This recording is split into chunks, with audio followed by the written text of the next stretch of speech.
how important this is, your social world really consists of a series of sort of circles which scale very tightly with each other. So these circles are at sort of, these are the number of friends you have, as it were, at 5, 15, 50, and out to the 150. And as you come in, you're getting obviously... So let's go ahead and pause here. We're going to keep it going. I want to finish this TED Talk, but I have to say hello to Andrew, my favorite Australian, the baddest man on the planet. What is this guy saying? He's saying that we really only have a cognitive ability to handle so many friends in the definition or within the circle of the definition of close friends. That meaning these people you get to know. You get to know their names, their kids, their jobs, their behaviors, the likelihood of certain types of responses. You don't have that much room to be friends with that many people. Now, you could be somebody like Paul Tribble. And if you don't know who he is, he was a U.S. Senator who is now the president of Christopher Newport University, the school I went to. And before he got elected, what he was known for was going door to door. Everywhere. He went to small towns, big cities. He went everywhere. He tried to meet everybody. And I actually had him come and give a small lecture at one of my at my public relations writing class, which was really nice, because he does have a lot. You can tell some of these guys, they have this charisma, and in some ways it is how they get to where they get. But there also can be some false kind of stuff going on behind the scenes, like they're really going for the power grab or the money grab or whatever, or the political agenda. And then you get the sense that there's some of them that are genuine. And I've always had this feeling about Paul Tribble after not only seeing the way he handled his business, but also seeing him in person, being able to look into his eyes, watch his body language for a couple hours, that, especially in a small group like we had, there was only 20 or 30 people in the class. And he seemed very genuine, incredibly genuine, real dude, really looking to make things better at every corner. And I haven't seen any reports, any respectable reports countering that. But let's get back to, now, hopefully this is going to, if this makes me start over, I'm going to try to jump to the middle of it. Let's see what happens here. Yeah. All right, so I'm jumping ahead here to about the 6-minute mark. The state of their minds, as it were. And it's the number of individuals whose minds you can handle in this kind of way that seems to set the limit on the total number of friends you have. So I'm sorry to have to tell you, well, there is an interesting question as to whether that bit of the brain, or any bit of the brain, can sort of expand or contract as a result of practice during childhood in particular. And that's quite likely. I mean, the brain is much more plastic than we thought. But I'm really sorry to have to tell most of you here that if you're now in your early 20s, it's too late to change. You're stuck with the friends that you've got. Why is time important in the context of friendships?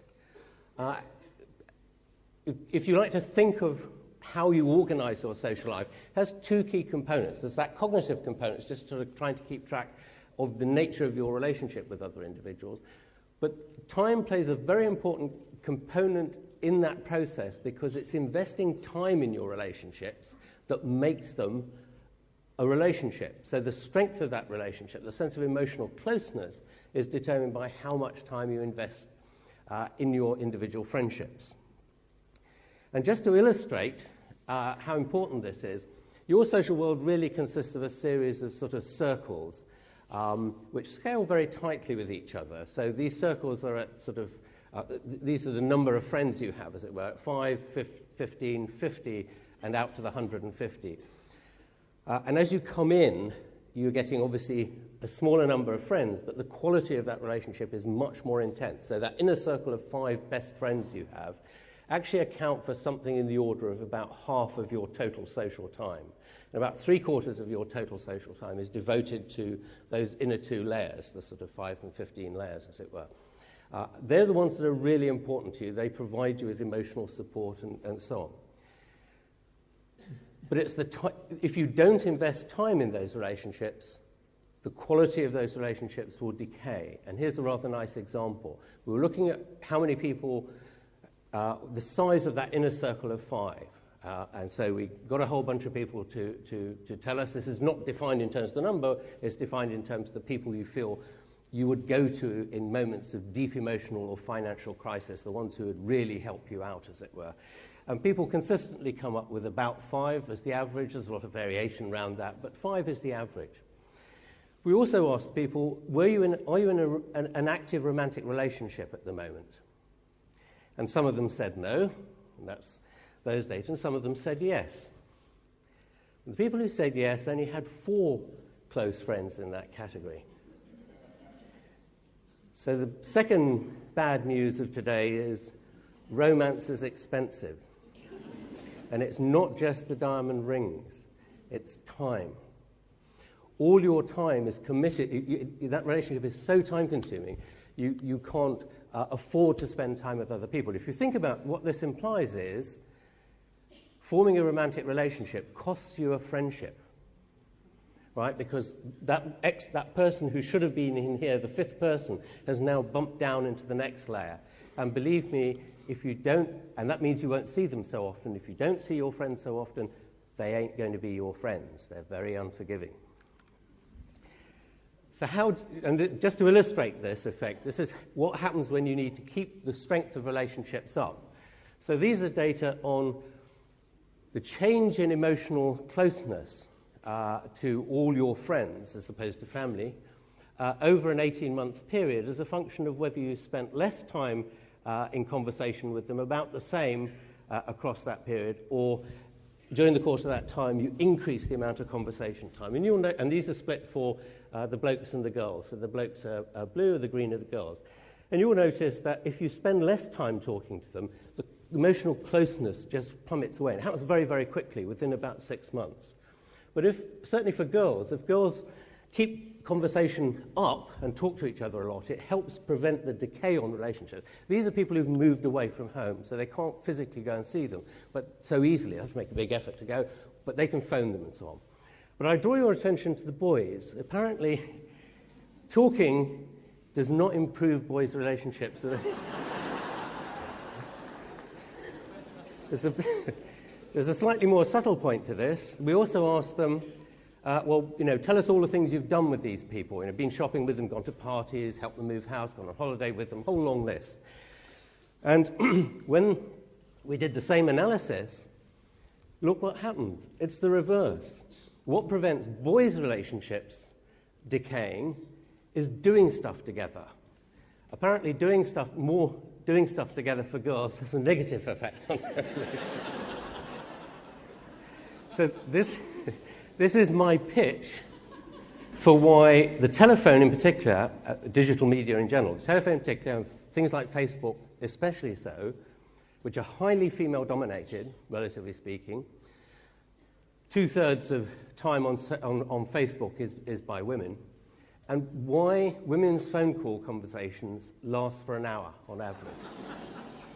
It's just perfectly designed. The technology is perfectly designed for the way females network and manage the women network and manage their social relationships.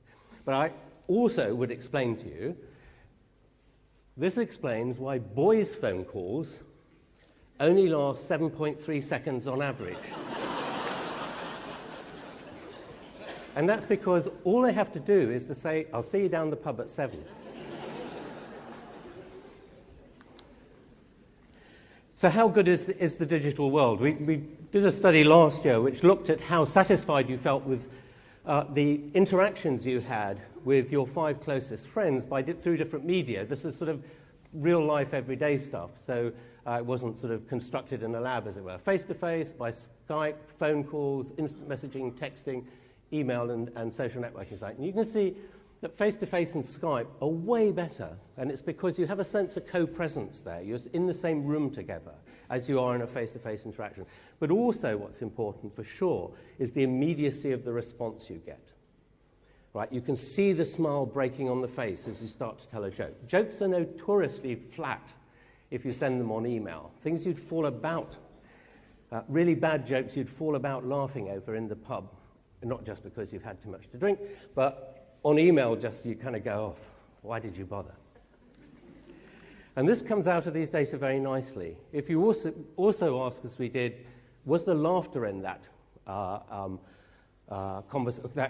conversation, whether it was real laughter or kind of virtual laughter in the sense of emoticons? It seems that the level of satisfaction after an interaction in which laughter in some form occurred is much, much higher than an interaction with the same person when laughter doesn't occur. And the reason laughter is so important in this context, and it seems to be one of the key drivers for creating relationship quality, and I think that's why in Lonely Hearts ad you see GSOH so often, good sense of humour. It's really important in kind of servicing our relationships, but here's why. What laughter does is trigger the release of endorphins, and endorphins are the brain's own painkillers, basically. They give you a very slight opiate high. And we tried to look Truth on Tap is now flowing from iHeartRadio. Get your Kierstead fix by Googling Truth on Tap with Kevin A. Kierstead. All the truth you can handle running hot on iHeart, Facebook, Spreaker, and more. You want the truth? You can't handle the truth on Tap. if endorphins are This is produced. Don Imus. You're listening to Truth on Tap with host Kevin Kierstead. You're going to like it, or I'll kick your ass. Just look at the difference. It's really clear-cut. This one I really like because we did it live at the Edinburgh that's Fringe. really weird. This was a that, stand-up comedy group, the audience watching stand-up this thing's still comedy. trying to- This was still trying to audiences play. watching playlets at the Edinburgh Fringe. And you see the same effect there. Yeah. Laughter makes the world go round. Anyway, so you very yeah, much. you heard it. You heard what the guy had to say, right? Sure you did. Sure you did. And he's an expert of some kind. I can't give you all of his qualifications, but what did he say that didn't sound good? You know, what did he say that sounded wrong? Could you tell me? Anybody? Let's see. Okay, get my show back on straight here. Let's see. So here's the deal. Now, we've kind of discussed what friends are and what friends aren't. Online friends come in varying degrees, just as real life friends do. That all it is really is another way to meet. Yeah, if you meet up and you get to know each other's families, things will change. You know, you're going to have a stronger bond there. But I do agree that you're only going to be able to have close friendships with a few people. It's just, you know, those people that you trust, telling them just about anything. It's hard, man. Especially these people at Spreaker. It's hard to trust any of them. I was on a call the other day with Barco and a couple of other people, and I probably said more than I should have. It wasn't that important, but I'm not sharing anything else like that when it comes to relationship status and relocation and all that. I'll keep that to myself. It's just, you can't trust anybody with it. I mean, they use it as soon as they get their hands on it. How can we hurt them with it? Yeah, that's bad stuff, but all right. So anyway, the sniper team that is overlooking me right now has just informed me that they're offering to kill a moth that is buzzing around my head. And they're good enough, and I trust them. And frankly, I don't care if they missed and hit me. But I told them no. Let's save the ammunition. Because when I was in the Air Force, we called that FWA, fraud, waste, and abuse. Got to keep that down. Let's not waste the bullet on the moth. I'll just eat the moth. It's a little protein.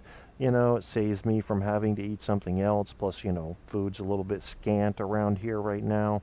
And I am having a Walden Pond kind of a summer. It's like that. And since I call myself an author, I think it's important to have a Walden Pond summer. You need to get in touch with nature and get away from civilization and understand where you fit in the universe, if at all. And to be honest with you, this time of introspection hasn't really taught me much about me. Because I've never been one that thought much about me. There's so much more interesting shit out there to think about other than me. So really, a lot of this time I've spent still thinking about that other stuff. I mean, I'm more interested in Pluto than I am in deciding where I fit in the universe. Yeah, I don't know. That's just, it's personality, I guess. It's experience, education, genetics. It all comes together to make a stew, and you are what you are. There was a draft dodger named Donald Trump.